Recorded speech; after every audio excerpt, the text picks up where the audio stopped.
Meet Palle Bo, a digital nomad from Denmark on an epic journey around the world. At the age of 50, he made a bold decision.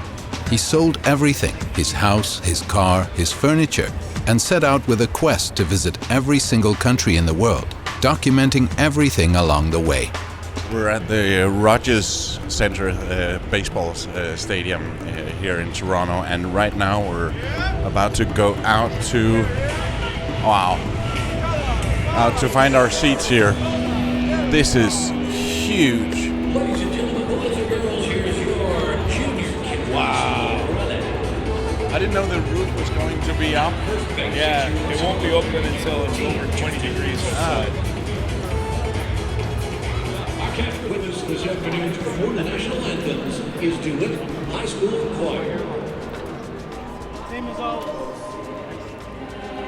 My Canadian friend Steve, that I've known for a couple of years, had invited me to baseball, my first baseball game ever. We found our seats at Rogers Stadium, where the local heroes Toronto Blue Jays reside. This Sunday afternoon, they were up against Tampa Bay from Florida. That's why it's the U.S. national anthem we hear first. Rogers Stadium used to be known as Sky Dome. While we're sitting in our seat, Steve explains the basic rules of the game. This is the Radio Vagabond podcast.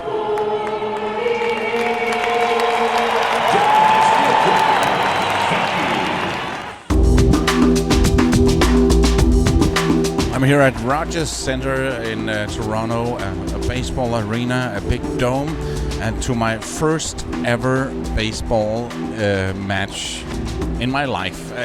I hardly knew the rules, so I had to Google it, and so that I wouldn't show up to this game being completely ignorant. So Steve, now the game has just started, and our team are the blue. Yes, the team in blue, the Blue Jays. Yeah, so this is, as I told you, my very first baseball game, and I tried to Google the rules. I think I have a basic idea of what's going on, but of course there are a lot of detailed rules that I won't need to know. True, it's a very complicated game. But on the surface, if you know the basics, you'll enjoy it. That player just struck out, by the way. He struck out, which means he took 3 strikes, and he He's loses out. his turn. He goes back to the dugout and feels shame.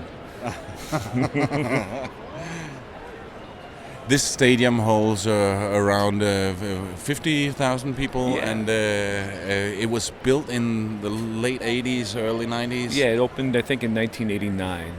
And it was very modern at the time.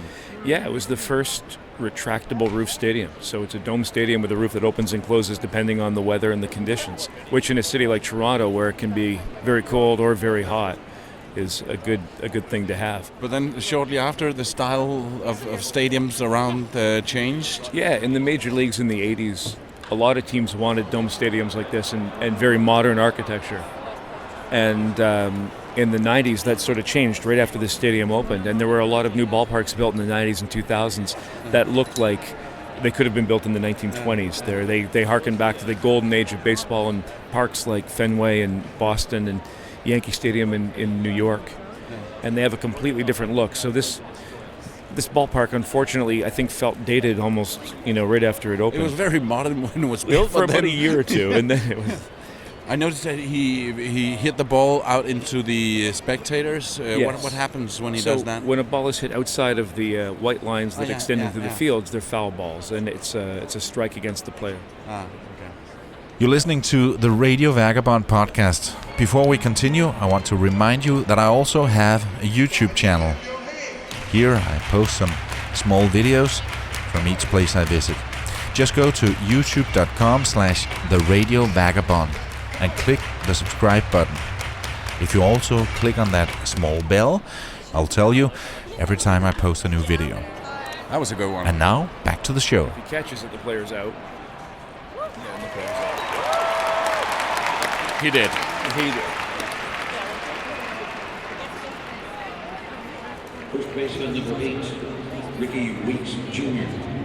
And you say baseball is kind of a combination between excitement and boredom. Yeah, I have read that it's a very, very boring sport until something happens. But when it happens, it's very exciting. It happens really, really fast. And I think people underestimate the athleticism and skill of the players because it looks for a lot of the time like they're not doing very much. Walking around, spitting, Right, scratching their crotch. Yeah. But when the ball comes to them and a play happens, it happens with incredible speed and precision. And it's a fun game, I think, for that because you relax, and then the tension builds and something really good happens. And it's a good game to watch with cold beers. It's very good. Yeah. So very cheers. expensive cold beer. Yeah, very expensive. Cheers.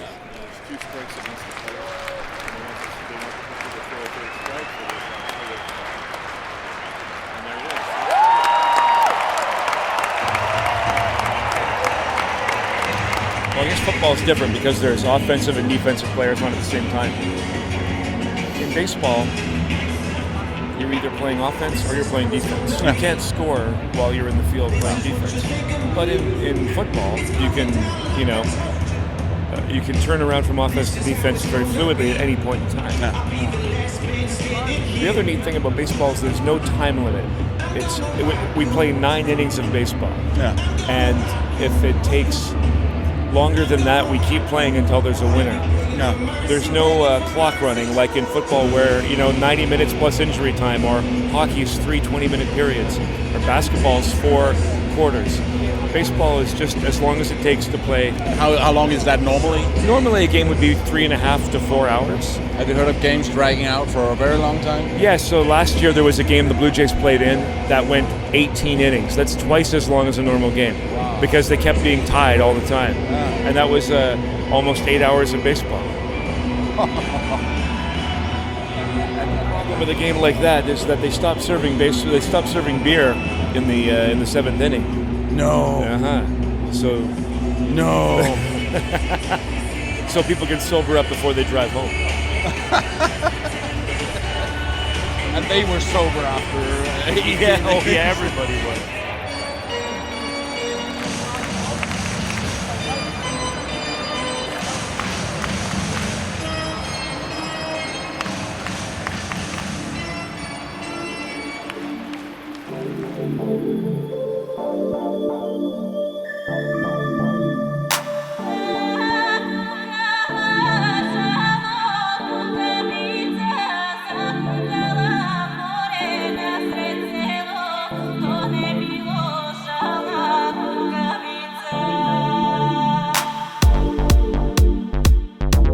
We'll return to Rogers Stadium in a minute.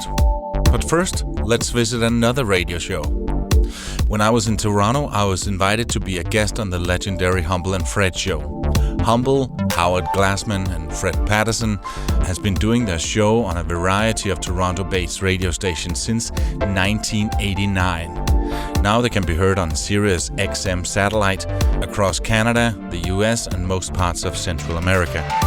Pally Bow started in radio in 1985. He has been a morning host, a sales manager, the station manager, co-founder, co-owner of 10 radio stations in his home country of Denmark. And he has been on a quest to, I don't know do what, but he's here. Please welcome the Radio Vagabond, Pally Bow. Thanks. It is so good to be here. I know, huh? Yeah. Is it really? It is, yeah, and I absolutely... You mean in Canada or on the show? I was talking about Toronto, but... Oh, okay. Yeah, but this is nice as well. You have a good thing going, and if you keep it up, I'm sure... One day we'll be successful, you can take it somewhere. So you saw... were you actually at our panel at Canadian Music Week? You saw us there? Yeah. And you went there ostensibly to, hear about the world of podcasting. And then you met Humble and Fred. And that was your life up to that moment. Mm. And then it's after you meet Humble and Fred. And now you're in the after part. Yeah. How are things going? I'm just so glad that I did my keynote before you went on stage. Yeah. Yeah. Because you don't want to follow us. Yeah. No, yeah. What was your keynote about?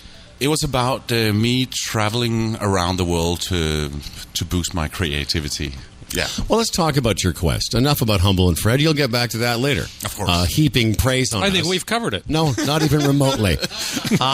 Pally has worked with radio stations and spoken publicly about radio in Finland, Great Britain, the Netherlands, Germany, India, Iran, Iraq, Russia, Greenland, South Africa. And so you come, like you did a little keynote in Toronto about radio around the world. What was your premise? Well, it was really about doing something different, and that's something that is boosting my creativity. And in my case, I'm taking it quite far and really experiencing new stuff all the time, like doing the bungee jump from Macau Tower, walking on the Chinese Wall. Yesterday I went flying a helicopter over Niagara, doing the really touristy thing, but and seeing new people and meeting new cultures, for me it's making me more creative. And my message in my keynote was that you try to do something different. You're listening to the Radio Vagabond podcast. Before we continue, I want to remind you that I have a Facebook page where I share a lot of thoughts, pictures and videos. You'll find it by going to facebook.com/PalaRadioVagabond. And now, back to the show.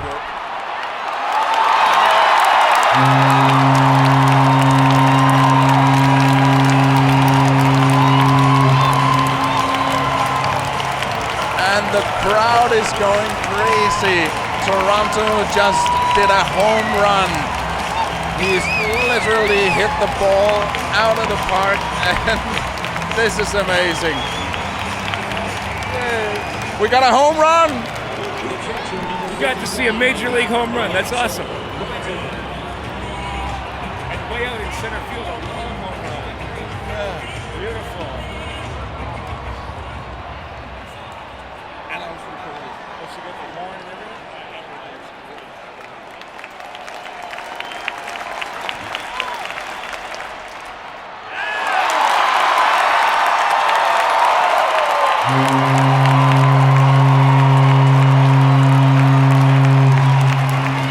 This means the Blue Jays win.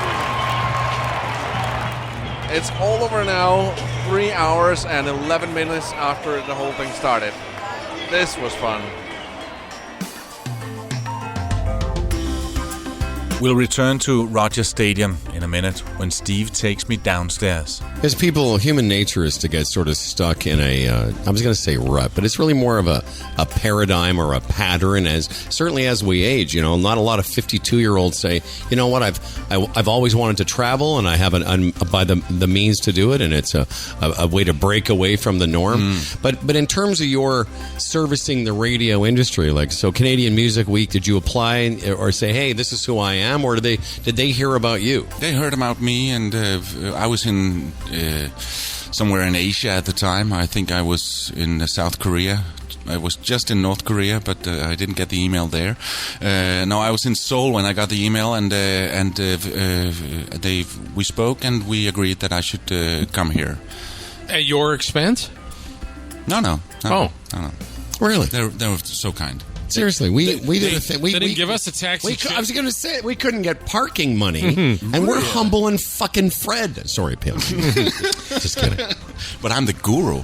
Apparently, No, it's all the point of all this. I may have missed this. Are you going to write a book or make a TV show of this, or what I do right now is I do a podcast from every country I'm in. Called the Radio Vagabond, and I do a lot of recordings on the streets, and whenever I see and meet some people, and I spend days editing 20 minutes. So how would the people at Canadian Music Week, how would they know about you?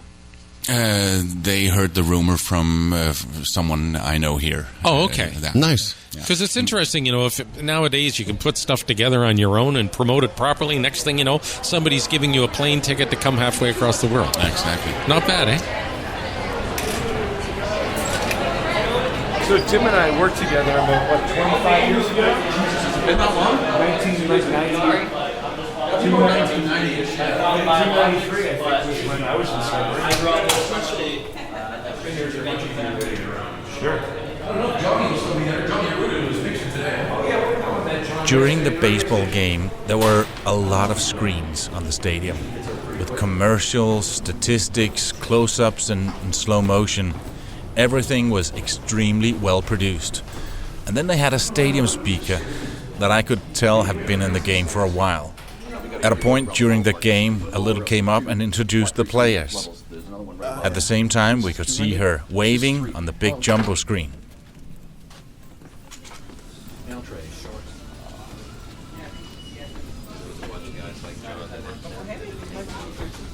So this is video. It's a video controller.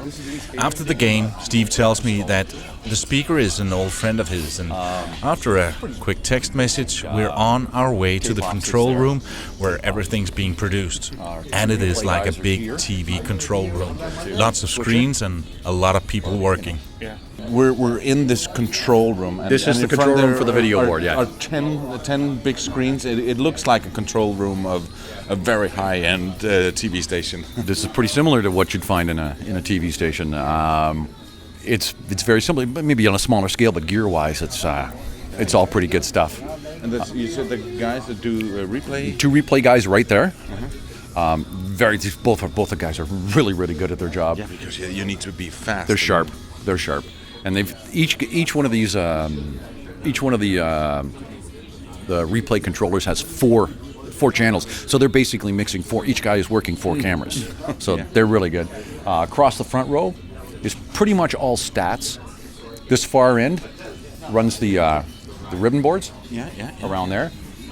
The next 2 people are stats. They're just constantly updating stats all through the game. Yeah, the stats of which player has done what. Because if you notice, right after an at-bat, no matter what happens, his batting average will change in most cases.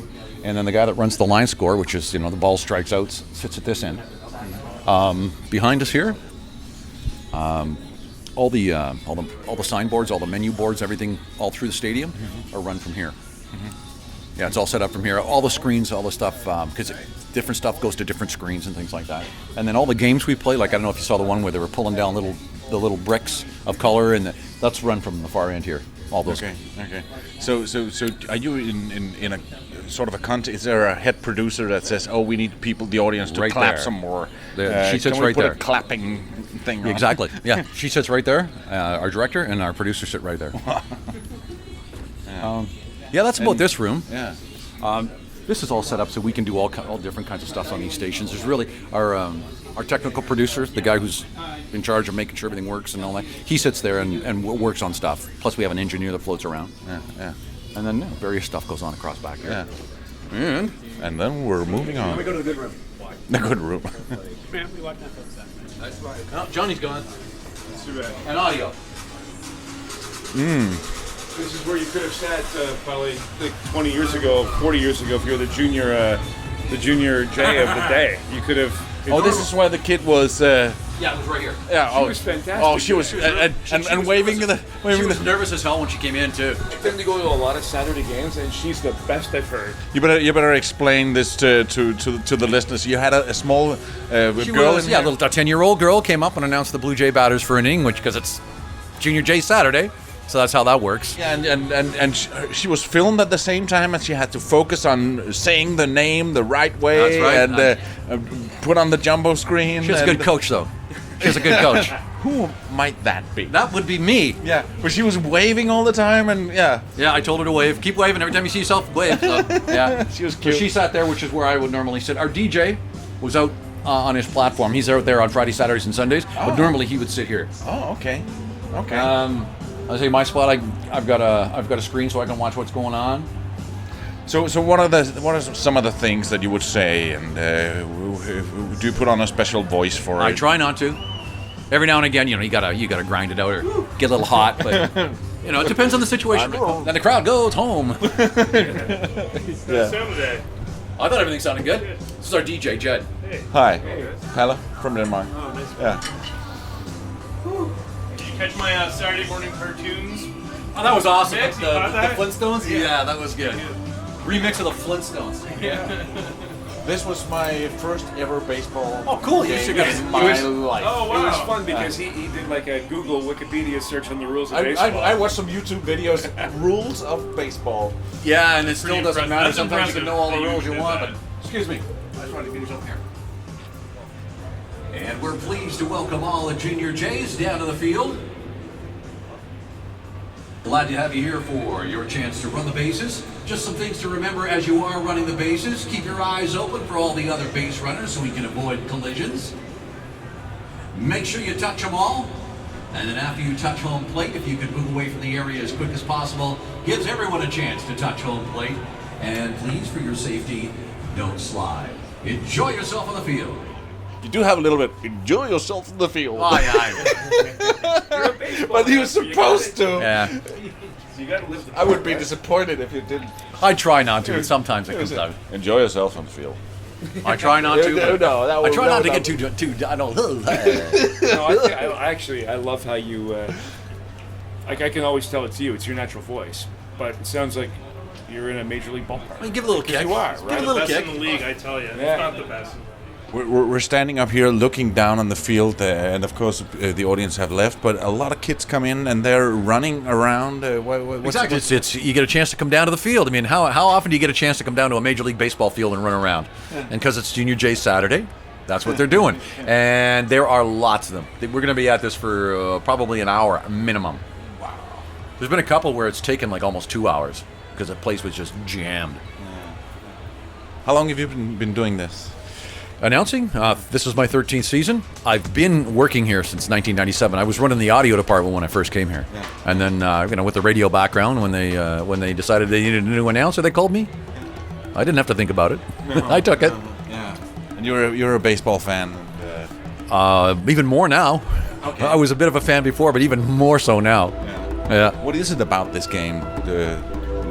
If you should explain it to a European, what is it that is so appealing and drawing about? Well, you know what? It's a chess game on a field, is really what it is, because managers make moves and you make counter moves, and everybody's looking for that last move or the right move or the best move. And there's a lot of thought that goes into things. You got left-handed batters versus right-handed pitchers versus left-handed.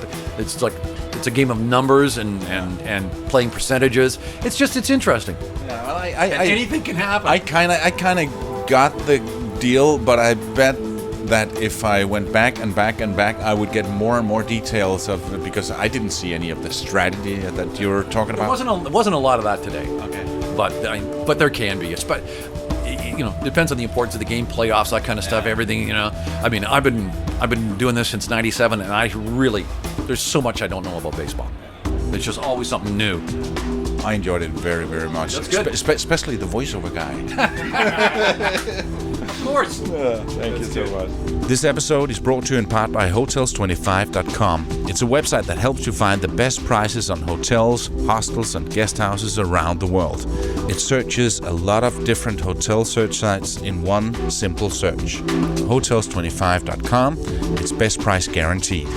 If you like this podcast, please subscribe in iTunes or the podcast app on your smartphone. You can see pictures, watch videos, and read much more on the radiovagabond.com.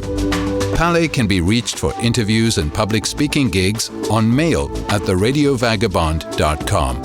In the next episode of the Radio Vagabond podcast, I'll play a little bit more of the talk with Humble and Fred. And then you can join me on a visit to a Canadian winery and inside the helicopter above Niagara Falls. My name is Palabo. See ya.